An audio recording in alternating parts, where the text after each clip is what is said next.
start tonight with Baroness Hoey. Kate, you and I have talked before, and you have said on air that you actually had quite a regard for Liz Truss, and you thought she did good things when it came to the Northern Ireland Protocol.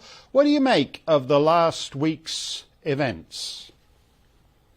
Well, like everyone, I've been living from hour to hour almost on this, but I have some sympathy for Liz Truss. I think what she's gone through in the last few weeks, you know, with Her Majesty's death and coming in and suddenly having to deal with, you know, this terribly difficult economic situation. So I have sympathy for her on a personal level. And, you know, I had a meeting, actually, I was in a meeting this week with her on Tuesday evening where we were discussing the Northern Ireland Protocol. And she's very different in a small meeting, and she's much more personable and much more able to kind of communicate than unfortunately she seemed to be able to do to big meetings. However, I mean, it was inevitable probably that once the same people who went out to get Boris really seemed to be just going out to get her. They didn't like the fact that she was actually changing some of the policies in a direction that was more in keeping with perhaps those red wall seats that voted Conservative and won the Conservative Senate majority. And I think that's the real danger now, obviously, for the Conservative Party, that their members of Parliament may think that, you know, by putting in Rishi Sunak or someone with similar views to Rishi, that will change things. It won't get the red wall seat votes back. Absolutely not. Well, let's actually focus on that, because that's and other people have said what you said, that when you're 5 or 6 people round a table, Liz Truss can be a very effective and impressive person. She didn't connect with the wider electorate. She didn't connect, never mind the British people, she never connected with the Tory base, really. Whereas Boris Johnson, whatever you think of him, is able to do that. He's able to, you can drop him in some town and nobody's ever heard of, and he'll walk around the town square and he will connect with people.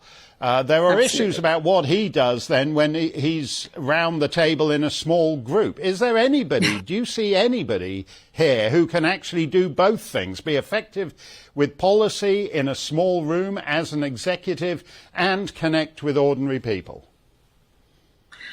Well, it's very difficult. I mean, Boris was superb at campaigning, at just making people feel that he was interested in them, in chatting to them, in getting people to really treat him as if he was somebody who was different from them but actually could relate to them.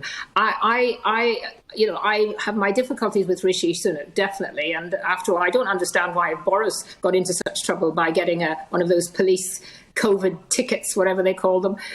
Rishi also did, so I mean, he has that to live with, but also, you know, so I you know, that's I an really, actually the only thing that Rishi's got to for him. Sorry, Mark, I'm just saying the only thing. I just wanted to. I wanted to say that that's a very important point, Kate. If the objection if the objection to Boris is that he did not bind himself by the rules he imposed on the rest of us, Rishi Sunak didn't either, and that has already been adjudicated in law, and he's paid a fine for it. Yes, and it's been very, very quickly forgotten, hasn't it, by all those people who've been pushing him. And there is that sort of coalition of people who really didn't like Boris because he was determined on the issue of Brexit. And you know, I'm afraid behind all of this there is a big. And I know people say now we shouldn't be using that word Remainer anymore, but a lot of people who would love to have someone as the Prime Minister who would very slowly, very very carefully move us nearer to the European Union, to be in a situation where at some stage, not immediately, but at some stage in the future. And of course, why I felt Liz Truss had some credibility was because she actually wrote the protocol bill. She was determined to get that bill through. It's now in the Lords. It comes up for committee next week. It would be very interesting to see if the candidates ultimately also commit themselves to not U-turning on the protocol bill, because if they do that, then I think really they have given in to those people who just want us to go back into the European Union.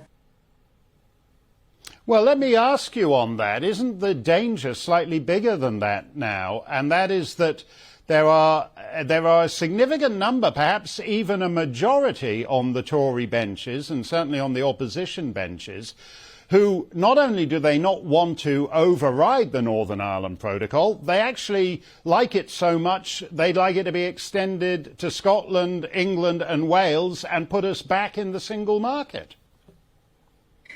Yes, they see the protocol as a way of a sort of halfway house to the rest of the United Kingdom going back into the single market. But, you know, people who voted to leave voted to really be in charge of their own destiny. And if you stay in the single market and you stay in the customs union, you're not. And therefore, those people who are behind the scenes pushing this are completely out of touch with the people who voted to leave. And the other thing, of course, the members of the Conservative Party did get that vote.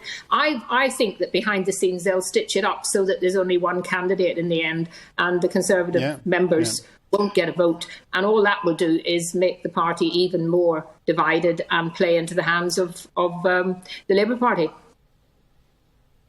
Bingo, Kate. You're absolutely right. I think the plan is to get a candidate. There'll be two candidates, but the one candidate will emerge so strong from the MP's vote that the second candidate drops out, and it's a fait accompli. That's the stitch up they're working on, and you were absolutely right, by the way, in people that we no longer even remember, like Sajid Javid, when you said he wasn't going to be Prime Minister, and 3 days later his prime ministerial campaign was dead. And you also said Rishi Sunak wasn't going to be Prime Minister, so we're going to... I did. I also said Rishi. We're going to hold you. I'm still hoping that he won't. Okay. I don't think he connects either. I think that's certainly true. Thank you very much, Kate Hoey.